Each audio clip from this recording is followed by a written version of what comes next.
So what is heart failure? Well, actually, the definition of heart failure is pretty simple. It's a condition in which your heart can't pump enough oxygen-rich blood to meet your body's needs. And when your heart pump doesn't work as well as it should, blood may back up into your lungs or other tissues. And I think that this cartoon gives us, oh, sorry, I went too far, gives us a good idea of what heart failure looks like. As you can see, this is a cartoon meant to be your heart. The heart does not look very happy. The heart is sweating. The heart is working hard and seems to have some trouble breathing. So those are some of the symptoms that a patient with heart failure might experience. Now, there are various aspects of the heart which can, quote unquote, fail that can result in heart failure. To the left, you see a view of the heart from the outside of the heart. And on the surface of the heart, you can see, as listed, the coronary arteries. So one of the most frequent causes of heart failure is coronary artery disease, or having blockages in the coronary arteries. Another cause of heart failure can be congenital heart disease, or children, babies, who are born with abnormal heart structure. Another cause would be heart rhythm problems, particularly heart rhythms that cause the heart to beat too fast for a long period of time. If you look on the right side of the screen, you'll see a picture of the interior portion of the heart. I know there are a lot of labels here, so it can be a bit confusing, but I want to illustrate that you can see there are 4 chambers of the heart, and there are heart valves between the chambers. And sometimes there can be problems with the heart valves themselves, which can cause heart failure. And finally, the reason that's probably most of concern to us is heart muscle disease.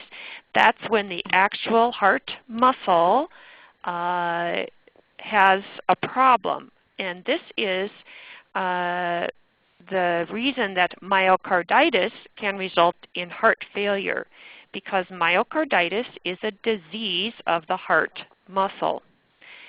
Most of the time, although not always, the myocarditis, heart muscle disease, is caused by a virus which enters the body and can attack the heart, or the body's response to that virus can attack the heart, and it causes the heart muscle to weaken. When the heart muscle weakens, then the pumping function of the heart decreases, and the patient can develop heart failure. Now, there are various types of heart failure, and all of these are seen in myocarditis. I want to preface this, however, by saying that there are a number of patients who develop myocarditis who do not go on to have heart failure. They have very mild symptoms, and they are able to recover without having too much difficulty. However, there are also a number of patients who do develop various forms of heart failure. Sometimes patients experience acute heart failure, where they experience the onset of symptoms very rapidly. For instance, they could feel very well one day, and then the next day they might start feeling a little short of breath, notice some ankle swelling, and within 2 or 3 days they have significant shortness of breath, ankle swelling, and other symptoms. On the other hand, sometimes patients have chronic heart failure symptoms, where they don't have very severe symptoms, but their symptoms can persist for days to weeks to months or even years. And in certain cases, people may have fatal heart failure. Unfortunately, in myocarditis, sometimes the first clue that a patient has myocarditis is sudden death. This tends to happen in younger people. The reason being that younger people are generally in very good health and they can tolerate a lot of changes in their heart function quite well. They can really compensate for a long time until something basically puts their heart over the edge and they die. We will talk more about this later. In addition to the acute fatal heart failure, some people have chronic fatal heart failure, meaning they have had chronic heart failure for any time up to days, weeks, or months, and eventually the heart failure continues to worsen and worsen and worsen, and the patient dies of heart failure symptoms. We will go over each of these to explain them a little bit more. So, what are some of the symptoms? I want to start by saying that symptoms can be different in adults, infants, and children. I will start with adults because those are the patients that I see the most often. As you can see on the right side, there's a picture outlining some of the symptoms of heart failure. Very commonly, patients will feel tired and very short of breath. Sometimes they're short of breath just when they are exerting themselves significantly. Sometimes they become short of breath even at rest or at night where they're trying to lie down to sleep. Because the heart is not pumping very efficiently, as I mentioned, the fluid can back up into the lungs and result in what we call, in medical terms, pulmonary edema, or fluid in the lungs. That can cause the patient to feel quite short of breath and also to develop a persistent cough. Because the heart is not pumping very well and the blood is backing up, the patient can also experience significant swelling in the ankles and legs or in the abdomen. The swelling in the ankles and legs we call edema. The swelling in the abdomen we call ascites. And then lastly on the cartoon, a pleural effusion is the accumulation of fluid in the chest around the lungs but not in the lungs. Now, in addition to the symptoms that are pictured in the cartoon, other symptoms that are frequently seen include palpitations, which could be described either as a rapid heartbeat, pounding heartbeat, or an irregular heartbeat.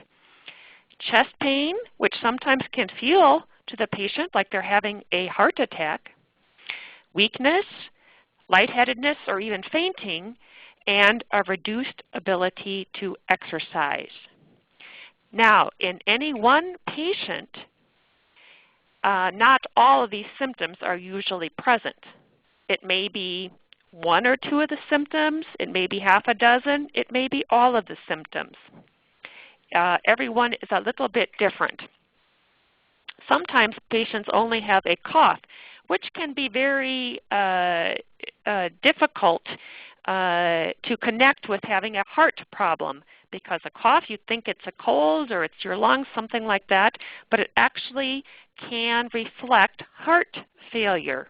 And sometimes some of these symptoms, as you can see, are kind of nonspecific, which, as you probably all realize, can lead to misdiagnosis or non-diagnosis of myocarditis or heart failure. Now, in infants, of course, they can't speak to us, so their symptoms tend to be a little bit more nonspecific. They may be very anxious, they may cry a lot, they may appear very limp, weak, listless. That's what that word malaise means. They may have a fever, a poor appetite. They may be breathing very rapidly, have a very rapid heartbeat, or perhaps have lips, fingers, or toes that have turned blue. These are all rather nonspecific signs of an infant being ill. When children develop heart failure or heart failure secondary to myocarditis, they sometimes have symptoms similar to what an infant may experience, or they may have symptoms more similar to adult symptoms. Some of the symptoms I've listed here were recorded in a study of a number of children who have had myocarditis, and these are the most frequently reported symptoms. Chest pain or discomfort, which may feel like a pressure or a squeezing, an aching, or even a sharp pain. They may have abdominal pain because they've developed fluid in the belly and that causes discomfort. They may have muscle aches or be tired, develop a cough, or develop swelling.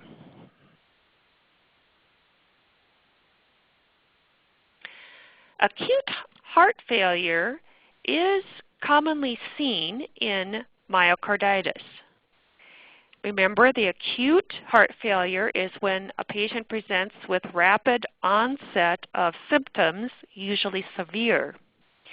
What I've listed here are 3 types of myocarditis, and the symptoms vary according to these types of myocarditis, and the severity of the heart failure and the time course of the heart failure varies as well. Most patients with myocarditis have viral myocarditis.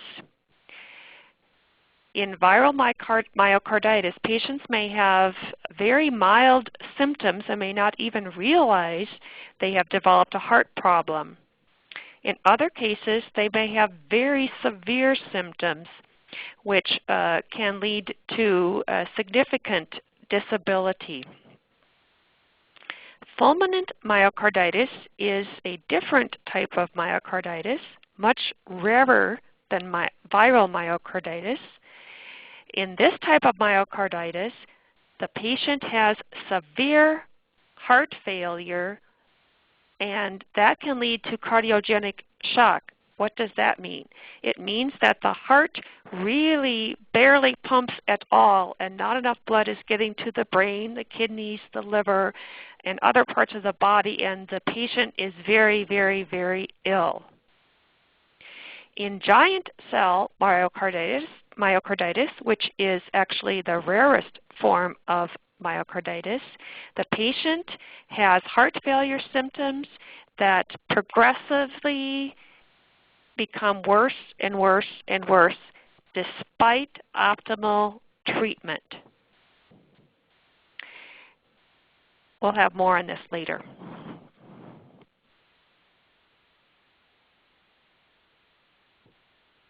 Many patients who have acute myocarditis recover without any significant consequences, and that's terrific. We're always extremely pleased when that happens.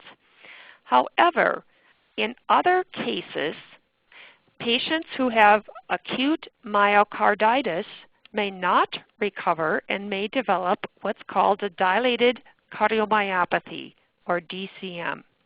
As you can see on the pictures here, with a dilated cardiomyopathy, the left ventricle, that's the bigger red one in the lower right-hand corner, in particular dilates or gets bigger. Sometimes the right ventricle also dilates, gets bigger.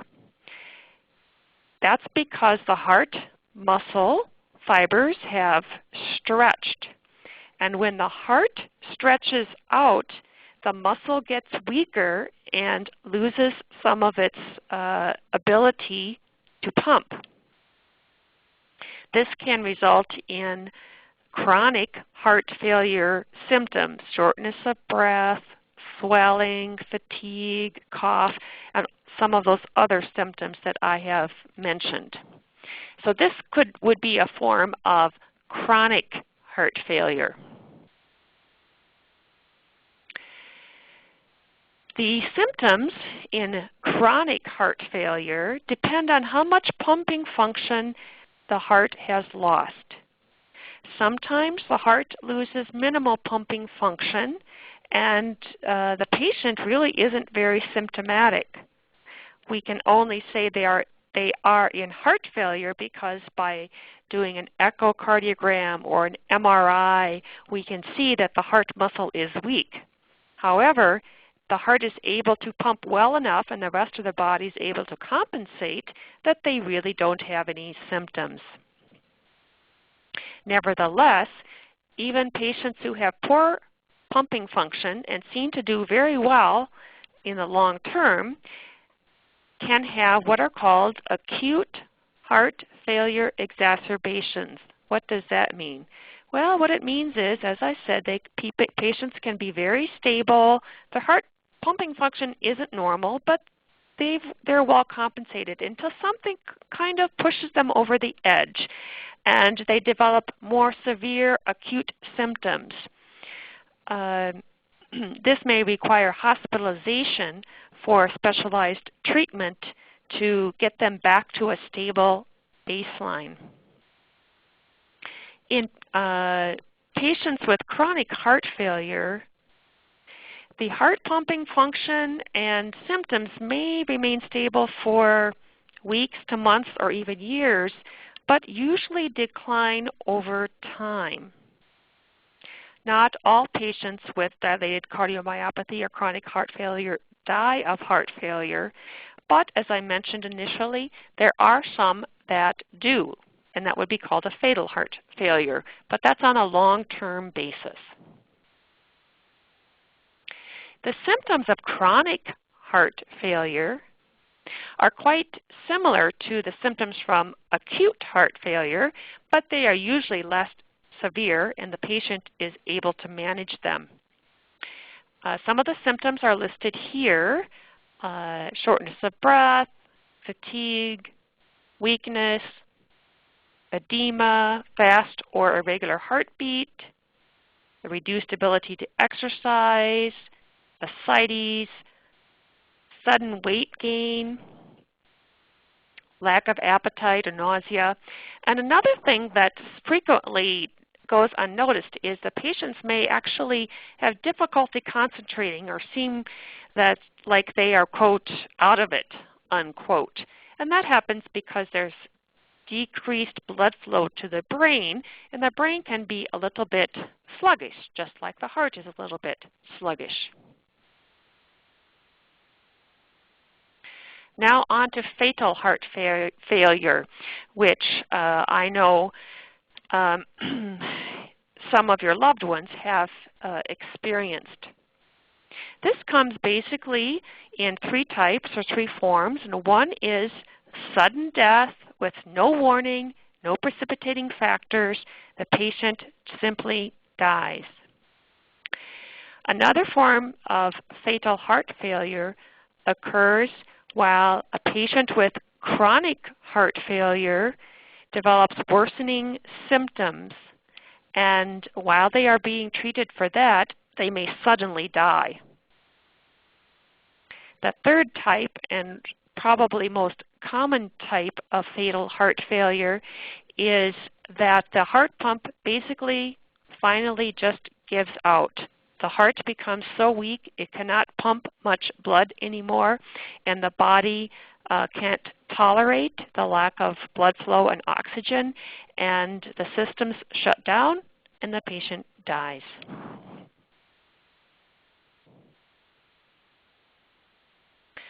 Acute myocarditis can result in sudden death, as I mentioned, and may be the first symptom in patients with myocarditis.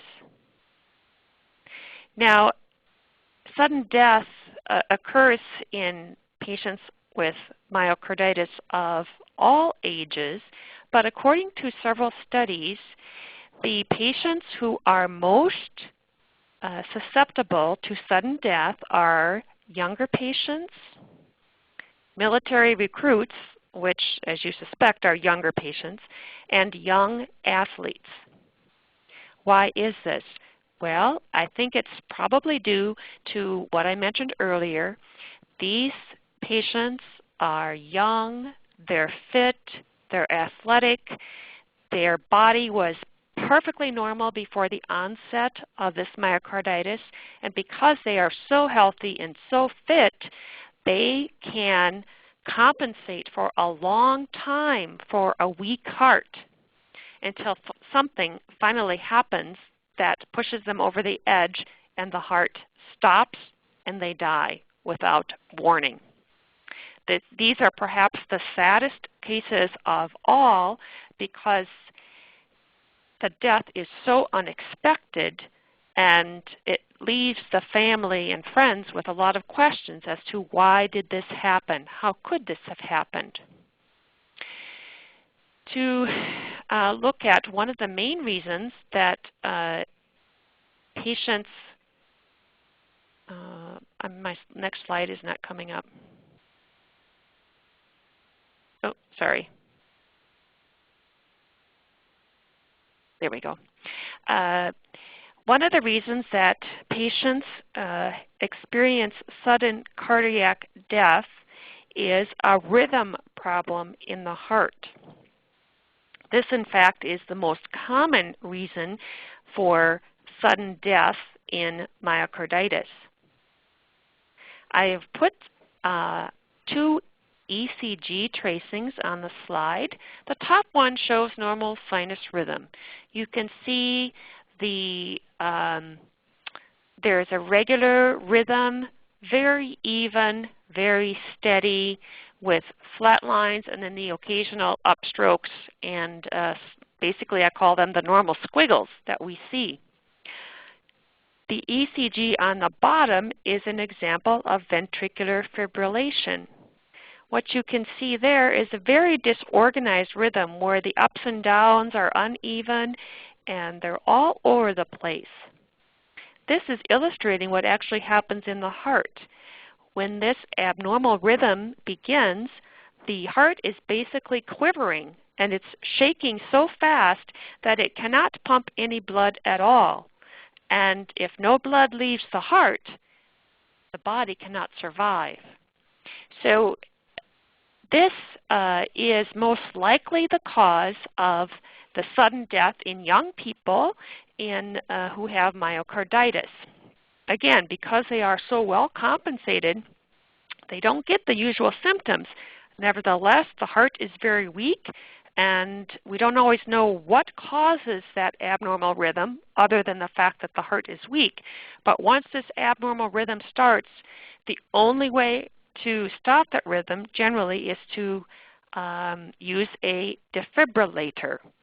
But if someone is not expecting this sort of rhythm to occur, a defibrillator would not necessarily be handy.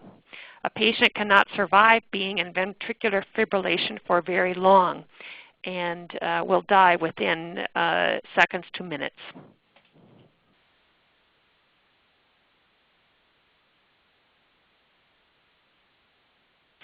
The other cause of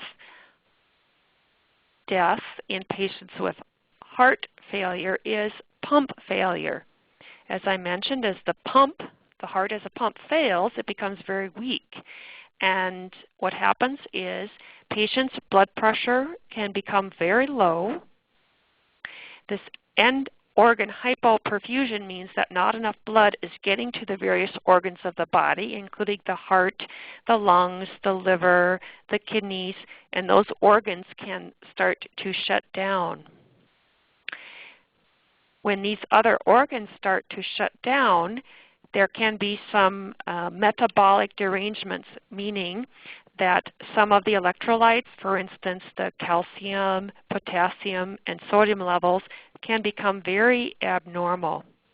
In addition, if the liver and the kidney shut down, the body develops a backup of toxins because the liver and the kidney are the primary organs which release toxins from the body. These toxins can cause additional symptoms and additional damage to the body. When the heart becomes very weak, patients generally have very severe symptoms. They may be dyspneic or short of breath even sitting in a chair. They may be extremely fatigued, and in fact, many of my patients will sleep most of the day and night. They may develop significant swelling and gain up to 30, 40, or 50 pounds of fluid that is very difficult to get off the body. And as I said, they may be very, very sleepy, and their memory may become impaired. Now I would like to talk just a little bit about the treatment of heart failure. Some of you who have experienced heart failure will probably be able to give this part of the talk better than I have, but I'll say a few words anyway. The treatment for acute or severe heart failure, a sudden onset, depends on actually how severe the symptoms are. In general, if someone has acute heart failure, feeling very short of breath, gaining a lot of weight, retaining a lot of fluid, they should generally be hospitalized. And the benefits of being hospitalized are that the patients can be monitored with regular checks of their vital signs, monitoring their weight, how much fluid is going in and coming out, in order to help manage them medically. Patients with acute heart failure frequently benefit from being given supplemental oxygen, either oxygen through the nose or perhaps even being put on a ventilator if their lungs are very weak. In addition, sometimes heart rhythm problems or arrhythmias can actually precipitate or worsen heart failure. In this case, then there would be efforts to treat those arrhythmias to help the heart become stronger again. And finally, during the hospitalization, we like to try to either start medications or optimize the types of heart failure medications that patients have to hopefully help them feel better and be able to stay out of the hospital, which is what most of our patients want. Very few of our patients like to be in the hospital. In general, patients with heart failure benefit the most from diuretics. Frequently, when they are admitted to the hospital, they require intravenous diuretics because the oral or pill form is just not working for them very well. Part of the reason the oral medications do not work so well is that if a patient starts to retain a lot of fluid, they generally will have some fluid or swelling in their intestines, and then they cannot absorb pills very well. So even if they've been maintained on good pill forms of diuretics, they aren't absorbing them, and so the diuretics do not work. With the intravenous form, we do not have that difficulty. So the intravenous diuretics frequently work much better in the hospital. Patients are also instructed to reduce their consumption of sodium and fluid because the body just cannot process fluid so well when the heart is weak. They may require some intravenous vasodilator therapy. What does that mean? That means medications that can make the blood vessels expand to improve blood flow to the various organs of the body. I've listed some of the intravenous medications that we commonly use in this setting. Other medications which you may have heard about include an ACE inhibitor or an angiotensin receptor blocker. There are many of these types of medications. Some of the names are lisinopril, Benicar, olmesartan, something like that. If the patient has been on these medications prior to hospitalization, we usually continue the medications with some exceptions, meaning if they develop severe kidney problems or very low blood pressure, we may have to discontinue the medications at least briefly until the patient recovers. If the patient is not on one of these medications, we try to start them on a very low dose of the medications to see how they are tolerated. Sometimes the patient's heart is so weak that we have to use intravenous inotropic agents. What does that mean? Inotropic means those are medications that help the heart to squeeze or contract more forcefully. And if the heart can contract or squeeze more forcefully, it can pump more blood to the rest of the body. And finally, we also use beta blockers, which you've probably heard of. Some of the common names are metoprolol, toprol, carvedilol or Coreg, Toprol XL, and so forth.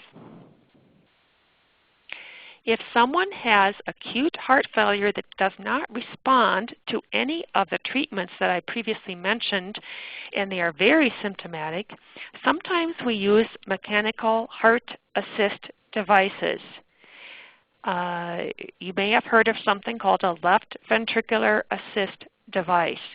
This is a pump that can be placed either surgically or non-surgically to help the heart pump better. Sometimes these are placed for what we hope will be a short duration to give the heart a bit of help while it recovers. Sometimes they're placed and remain in place for a number of months, particularly in patients whose hearts do not recover and may require cardiac transplantation. The second item I listed here, called ultrafiltration, is basically like dialysis, but instead of removing the toxins from the blood like dialysis does, it simply removes extra fluid. This is particularly helpful in patients whose diuretics, even in the intravenous form, are not sufficiently removing fluid. And finally, some patients require cardiac transplantation in a very immediate time frame.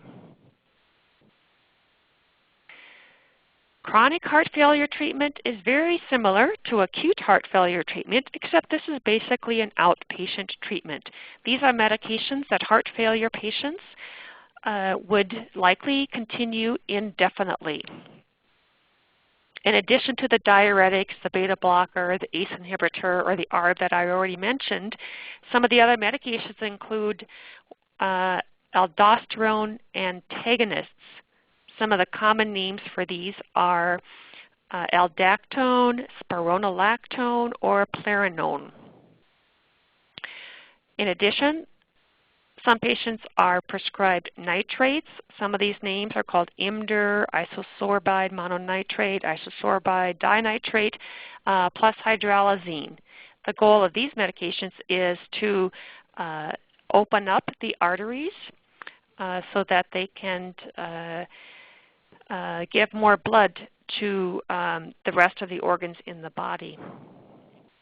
Digoxin is sometimes used, although in patients with myocarditis this must be used very carefully because in several studies in animal models, digoxin actually increased the risk of death in patients with myocarditis. Other options to consider, as I mentioned previously, patients with heart failure can frequently have arrhythmias from the atrial chambers or the ventricular chambers. Either type of arrhythmia can cause a patient's symptoms to worsen, so they may require specific treatments for these arrhythmias. Sometimes myocarditis can affect the conduction system of the heart, and a pacemaker may be required in order to keep the heart beating at a normal speed. Some patients with myocarditis who do not recover develop persistent, severe reduction in their heart's pumping function, and they may be eligible for an internal cardiac defibrillator, or an ICD. In patients who have very poor pumping function, anticoagulation or blood thinners are often indicated. The reason for this is that when the heart pump is very weak, it cannot pump the blood very effectively, and the blood can basically pool and become somewhat stagnant in parts of the heart. When this happens, a blood clot can form in the heart. Now, the blood clot in the heart may not necessarily cause a problem for the heart, but the difficulty is if part of the blood clot breaks off, it can go to the brain, to the gut, to the lungs, to other parts of the body, and that can cause severe complications. In those instances, anticoagulation or blood thinners such as heparin, warfarin, Coumadin may be used. And finally, patients with chronic heart failure frequently have anemia or low hemoglobin. Sometimes these patients may require blood transfusions or other medications to try to encourage the production of more blood cells to correct their anemia. The prognosis for adult patients with myocarditis who have heart failure varies considerably. Patients who have acute viral myocarditis most often completely recover. Now, sometimes they may recover in just a few weeks. Sometimes it can take a few months, sometimes several years. But generally speaking, with appropriate medical therapy and support, these patients can completely recover and go on to live normal lives. Patients who have fulminant myocarditis, that's the type where they are very, very sick initially, actually have an excellent long-term prognosis. If they seek medical attention and they can be pulled through that very, very sick time of their lives, they are very likely to completely recover their heart function. Giant cell myocarditis, on the other hand, has a very poor prognosis. Survival is generally about 6 months or less. And as I mentioned earlier, typical treatments for heart failure are not effective, and the heart pump continues to become weaker and weaker and weaker to the point where cardiac transplantation is usually the only option for survival. In children, the prognosis can vary as well. I've put up here the results of several studies. In the first study, 70 children were examined, and it was noted that 96% of them were alive at 1 year. Although I must mention that even though they were alive, not all of them had recovered normal heart function. A different study looked at 41 children with myocarditis who were treated with some sort of immunosuppression, that is, special medications to try to suppress the immune system in order to let the heart recover. The good news is that 3/4 of the patients had complete heart recovery, but as you see there on the slide, sometimes it took up to 5 years for the heart to recover.